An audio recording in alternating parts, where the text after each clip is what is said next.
YouTube, people were just posting up whatever videos on YouTube. You can say whatever you want. You have 10 minutes. And I was posting up these terrible videos talking about all kind of crazy stuff. But you could do that. There's no income, there's no restriction except for 10 minutes. And so that's 2005, 2006, 2007. What happened in 2007? In 2007, the iPhone came out. Apple iPhone releases. Apple releases the iPhone. The iPod is already out. So music now is starting to change. iPhone comes out, you got all these apps. Now it's the apps. Now you can watch stuff on your phone. But we don't have a good internet system, there's not a good Wi-Fi, so that's still lagging behind. But you can watch videos on YouTube. You got Twitter. Facebook is growing. All of these social media apps. So today, let's fast forward. Today, Twitter and Facebook and Instagram, all of the apps, Snapchat, all of the apps are sending billions and billions of information, pieces of information. Billions. Now that was not available before. So assuming that this information was always available, there was no outlet for it. There was no outlet for all of this knowledge, all of these ideas. Or we could say that a lot of this was suppressed within us. We were suppressing it. There was no avenue. I tried to get access. I was denied access to it.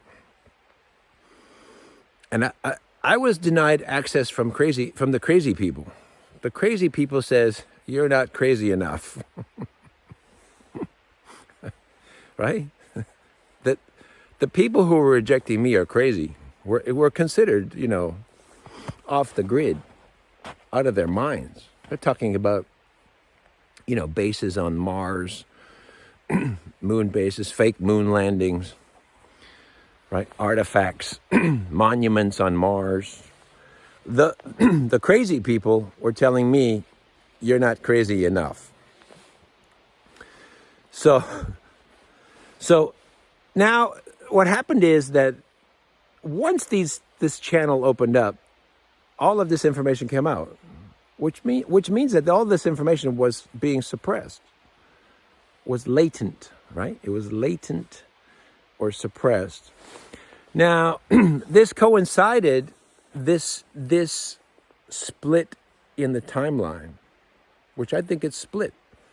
In 2005, there's a split. So we're no longer on that timeline, which is the non-social media.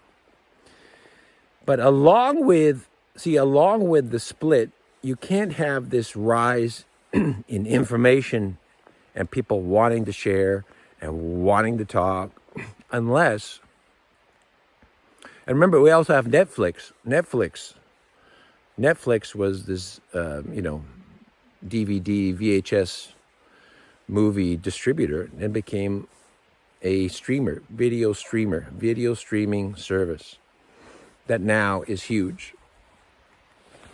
So let's fast forward, 2022, Netflix, huge, right? All the major movie houses are becoming digital streaming, everything.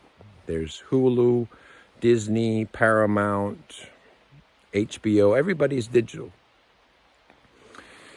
And television, all the television companies, all their programs are available digital. Everything's digital. But before there was nothing. They would not release anything. Everything is controlled, contained. We release movies according to our own schedule. Now it's just all out. So all this is available now.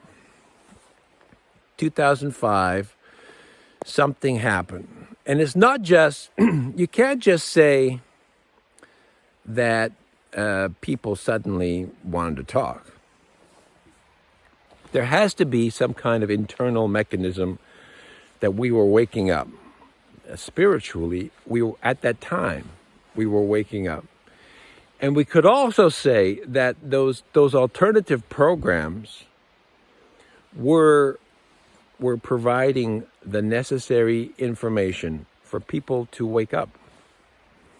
So in other words, the people who were speaking on radio and at conferences prior to the 2005 were waking people up, because they were saying, they were providing such information, such knowledge, sacred knowledge. It's, it's like the early formation of a religion. There's a bunch of guys talking about, the teachings, and then there are followers, then there are believers, then there are preachers and teachers and churches and temples. You could say that, these social media platforms are actually social media temples, churches. A church is a place of knowledge and ascension.